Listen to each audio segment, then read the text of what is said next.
காலத்தால் அழியாத மத சார்பற்ற நடுநிலை தவறாத உங்கள் குரல் ஸ்லோன் மீடியா நெட்வொர்க்கின் மதிய நேர செய்திகள். வடக்கு மாகாணத்திலுள்ள மருத்துவமனைகளுக்கு 6 குருதி சுத்திகரிப்பு இயந்திரங்கள் நன்கொடை. நோயாளிகளுக்கு குருதி சுத்திகரிப்பு இயந்திரம் என்பது ஒரு மருத்துவ உபகரணம் மாத்திரமல்ல, தொடர்ந்து வாழ்வதற்கான ஒரு வாய்ப்பாகும்.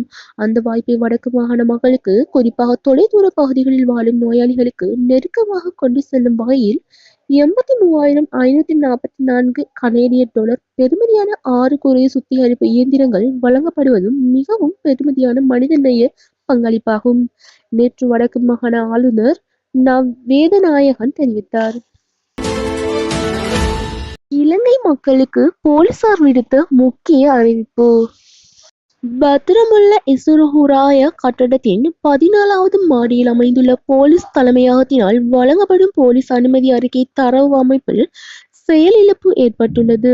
இந்த அனுமதி சான்றிதழ்களுக்கு விண்ணப்பித்தல், அறிக்கைகளை கோருதல் மற்றும் சான்றிதழ்களை அச்சிடுதல் ஆகிய நடவடிக்கைகளை தரவு அமைப்பொன்றை மூலம் மேற்கொள்ளப்படுகின்றன. குறித்த தரவு அமைப்பு நேற்று நண்பகல் முதல் செயலிழந்துள்ளதாக போலீசார் தெரிவித்துள்ளனர். 2500 கோடி ரூபாய் பெறுமதியான தங்க சிலை தொடர்பில் வெளியான தகவல். ஜா-எல-மெல்வத்த பகுதியில் சுமார் 2500 கோடி ரூபாய் பெறுமதியானதாக கருதப்படும் பழமையான தங்க முலாம் பூசப்பட்ட அனுமான் சிலை புதைக்கப்பட்டுள்ளதாக அண்மையில் செய்திகள் வெளியானது.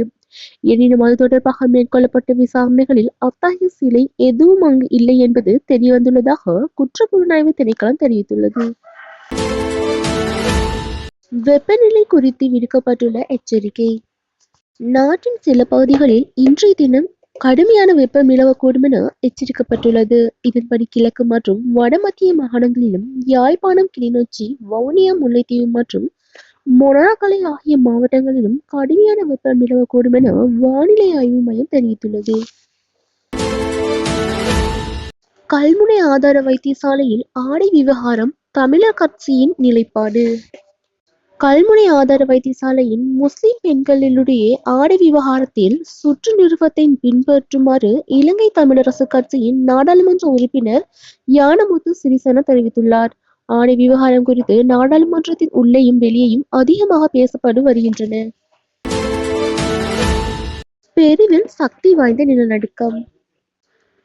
பெருநாட்டின் தெற்கு ஆண்டீஸ் மலைப்பகுதியில் சக்தி வாய்ந்த நிலநடுக்கம் ஏற்பட்டுள்ளது. 6.7 ரிக்டர் அளவில் இந்த நிலநடுக்கம் பதிவாகியுள்ளதாக அமெரிக்க புவியியல் ஆய்வு மையம் உறுதிப்படுத்தியுள்ளதுடன் சேத விவரங்கள் குறித்த தகவல் எவையும் வெளிப்படுத்தவில்லை. தகவல் களஞ்சிய குறிப்புகளை ஆராய்தல்.